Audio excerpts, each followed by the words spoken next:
It's just 57 cents. That's how much it would have cost General Motors to fix the faulty ignition switch, which has been linked now to 13 deaths. Members of the U.S. Congress demanded answers from GM's new CEO as lawmakers investigate why the automaker took 10 years to recall cars with that defect. Daniel Myntjes joins us now on the set. It has been a dramatic afternoon of testimony on Capitol Hill over a car part, 13 deaths, and a very big testimony. Indeed it has, Phil. Since February, GM has recalled 2.6 million vehicles, but it's known about the ignition switch problem as early as 2001 and has known a lot since 2005. 13 traffic deaths later, GM's new boss has no answers as to why they sat on their hands and watched. She's been an executive at GM for years, but after 4 months at the top, she's faced the families of the victims of a problem that could easily have been fixed. Today's GM will do the right thing. That begins with my sincere apologies to everyone who has been affected by this recall, especially the families and friends who lost their lives or were injured. I am deeply sorry. The problem was as simple as turning a key.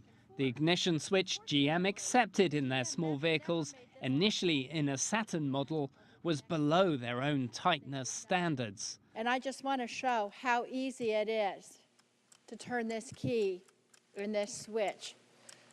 If you had a heavy keychain like my mom keychain, or if you were short and you bumped up against the ignition with your knee, it could cause this key to switch right off. But as more small cars were introduced in 2005, a solution was identified, only to be dismissed by company engineers because they were more worried about what they called an unacceptable business cost.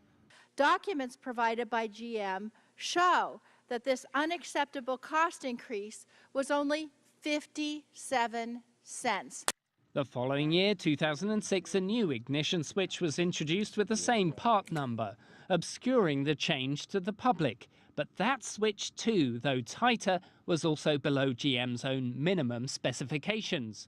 From 2007 onwards, various internal investigations followed, informed by multiple crash reports and many customer complaints.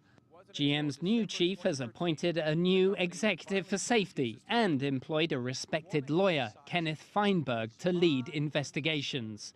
But for now, there are no answers to the lawmakers' questions. Sitting here today, I cannot tell you why it took so long for a safety defect to be announced for this program, but I can tell you we will find out.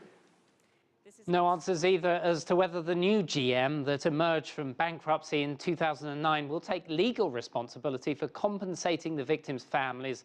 Remember that it was only in February of this year that GM took the decision to recall those 2.6 million vehicles, and now they've been identified as faulty. GM also saying that early in April they are going to be replacing these ignition systems. Phil. I'm sure many of the families wish that was sooner, perhaps. Daniel Myntjes, thank you very much.